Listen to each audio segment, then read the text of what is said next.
We have major New York Jets draft updates, and this will obviously have a massive, massive impact on the Jets going forwards, as the Jets just talked with a fan favorite quarterback who looks to be a day two selection, which is the second day two selection that the New York Jets have locked in on. And we're going to break all this down, discussing the implications of it and much more. What's up, guys? Welcome back to Jets Digest.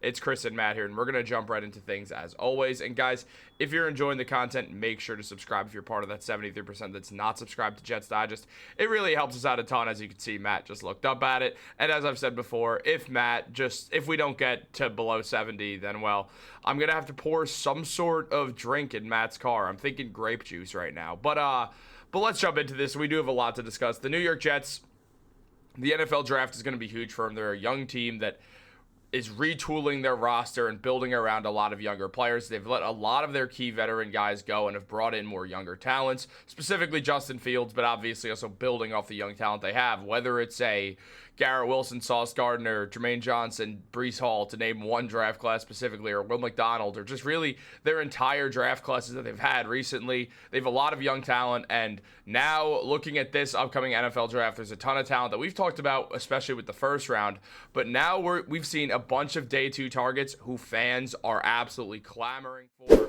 One of them being Kyle McCord, as it was revealed by Tony Pauline that the New York Jets quarterback coach met with Syracuse quarterback Kyle McCord at length during Syracuse's pro day. The Jets will look to add a quarterback on day two of the draft, and this is the second time we've heard this, as we also know that at the NFL Combine, the Jets quarterback coach Charles London was spotted with Alabama quarterback Jalen Milroe. Evidently, the Jets coach who had Milroe working out while other quarterbacks were testing.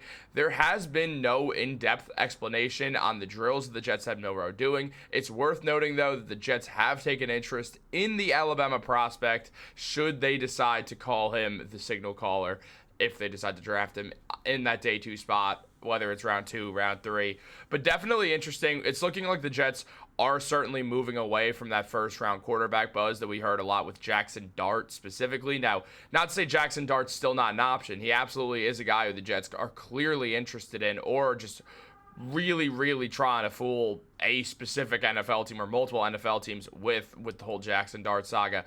But where it stands right now, it looks like the Jets have moved away from drafting a quarterback in the first round, and they're going to try to bank on Justin Fields being their guy. He's going to get the reins all year this year, unless things really start to fall apart for him out there on the field, which, well, is possible. But, well, they have locked in on day two quarterbacks like Kyle McCord and Jalen Milroe, Matt. I'm really interested to see where this goes. So we're hearing more and more buzz about the New York Jets being interested in selecting quarterback on day two. Now, from the mock drafts I've seen, from write-ups that I've seen, from draft analysts, I think Kyle McCord the second round or the third round seems a lot higher than what many people are expecting that we're going to have to pay for him. I would expect Kyle McCord to be a day 3 pick, maybe rounds 4 or 5. He started his career at Ohio State and then transferred to Syracuse after getting benched at Ohio State a couple times. And at Syracuse, he absolutely broke out and had a fantastic year this year. So he's a pocket passer. He would sit in the pocket and break plays down. So if you're looking for a guy who's going to be running the ball a lot, you better be hoping that Justin Fields works out, because Kyle McCord is not the guy for you. But the draft quarterback that would be the guy for you in terms of running would be Jalen Milroe, the most athletically gifted player in the NFL draft this year at the quarterback position.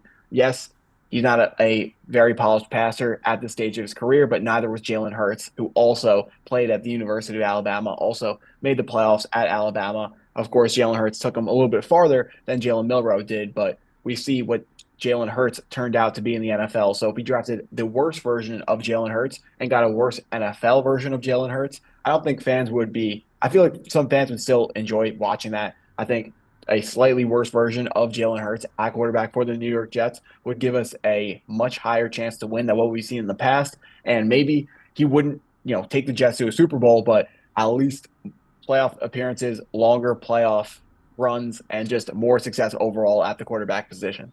Yeah, I mean, Milroe has the highest potential of any quarterback in this draft, it feels like, with the elite athleticism, with the strong arm. Obviously, you pair those two things together, you're going to hear those Jalen Hurts comparisons, especially with the name and all, and the college. And I saw a Bleacher Report scouting of Milroe that said if he works out and hits his ceiling, he's a better version of Jalen Hurts. It's just sometimes really hard to imagine that, considering like Jalen Hurts was a bit farther along than Milroe was at this stage of the game. Milroe, obviously a solid player in college, came in 7th for Heisman voting in 2023, had good numbers in the final 2 seasons. I mean, 2,800 yards 2 years in a row. And, well, he kind of, I don't even want to say regressed, but he didn't get any better from 2023 to 24, which is a bit worrisome. He threw more interceptions. His average yards per attempt went down a decent enough amount. It felt like things were definitely not as smooth sailing as they were the prior year with Jalen Milroe, him being a 2-year starter, like full-time starter at Alabama as well. Makes things interesting to note that there's a world where teams picked up scouting on him better, and he didn't respond well to it, just based off So these 2 years. my guess on that would be it's related to the coaching change with Oh, yeah. obviously Nick Saban retired and they Yeah. brought in Kalen DeBoer, who was an offensive-minded head coach out of Washington, who just watched Michael Penix Jr. take the Washington Huskies to the playoffs the previous year. So then he comes into Alabama, makes a new plan. Kalen DeBoer historically has been used to calling offenses for pocket passers, just like Michael Penix Jr. We've heard Michael Penix Jr. ran a really fast 40 at his pro day, but he's not a running quarterback. When he gets on the field, he breaks down defenses from the pocket. He's not a running quarterback the way Jalen Milroe was. And it was really impressive to see how Kalen DeBoer was able to change his schemes to build it around what Jalen Milroe was good at, which was RPOs, which was, those deep passes and using that extreme levels of athleticism. Looking at these two quarterbacks, my pick between the two would be Jalen Milroe because he has access to a ceiling that I don't believe Kyle McCord has access to, and it's because of that athleticism.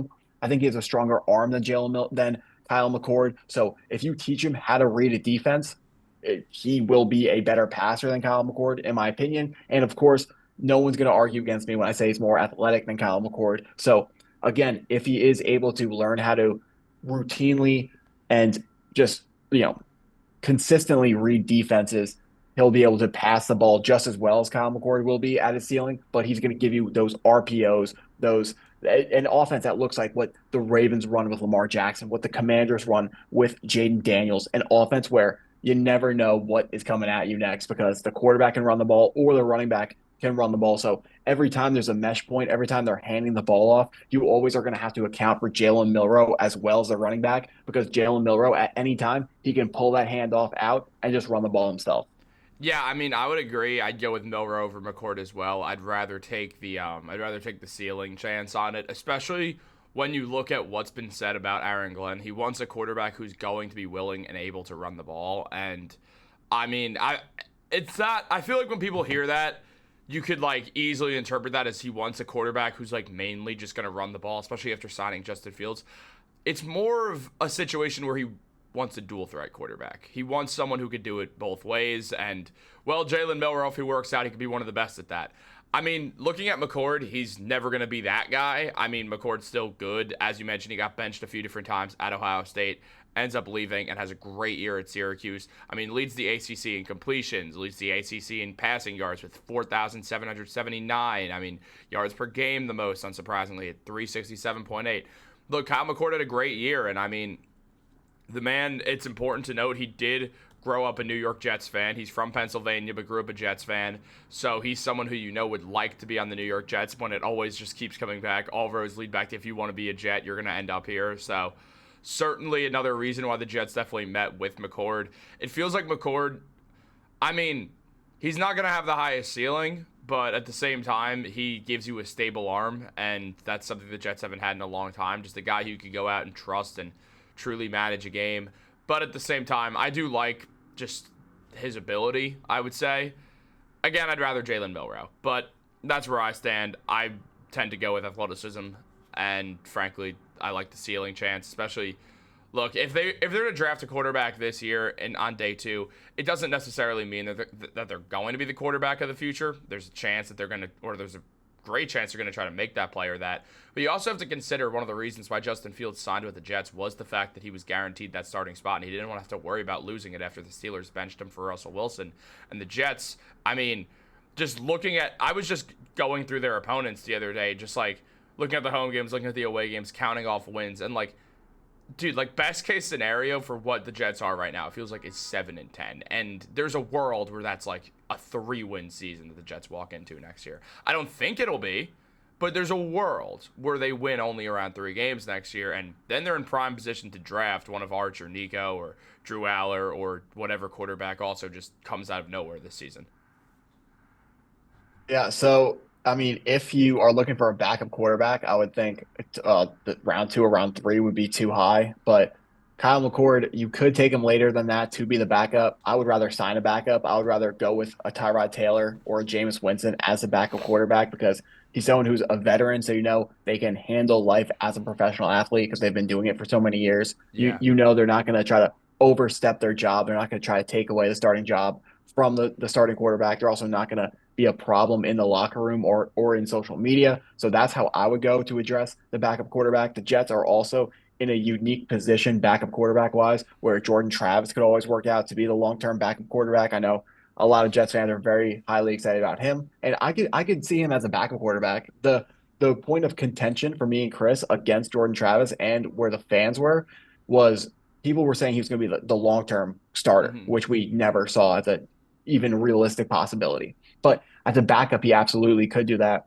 Backup quarterback is one of the most underrated positions in football because you got to have a quality backup because your starting quarterback, the stats tell us that he's going to miss 1 to 3 games every single year. So you got to have a player who, when that quarterback is injured, you're not rolling to the game just going, oh, that's a loss. Oh, Yeah. that's 0-3. He's out for 3 games. Oh, that's 3 losses. Mm-hmm. You got to have a quarterback who you can go, oh, we can definitely go 1-2. If we get lucky, 2-1, and maybe your backup quarterback is good enough to where you can just go 3-0.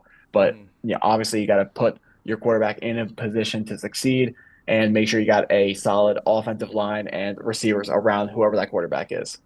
I kind of have a feeling it's just going to be Tyrod. It just makes the most sense, honestly, that you just keep it with Tyrod Taylor and have Jordan Travis there. But, like, again, if the Jets want to draft a quarterback, there's a world where they just might try to flip Jordan Travis for literally anything. Again, the fact is this regime didn't pick him. They're not really going to give him, like, a fair shot in a way. But we'll see what happens, guys. Let us know what you think down below. Like this video, subscribe, turn on post notifications. If you guys don't subscribe, I'm filling Matt's car engine. I'm replacing it. I'm taking it all out and just putting a bunch of grape juice in there. Guys, have a great day and go Jets. It didn't stop recording. Now I'm going to grape juice your car for sure.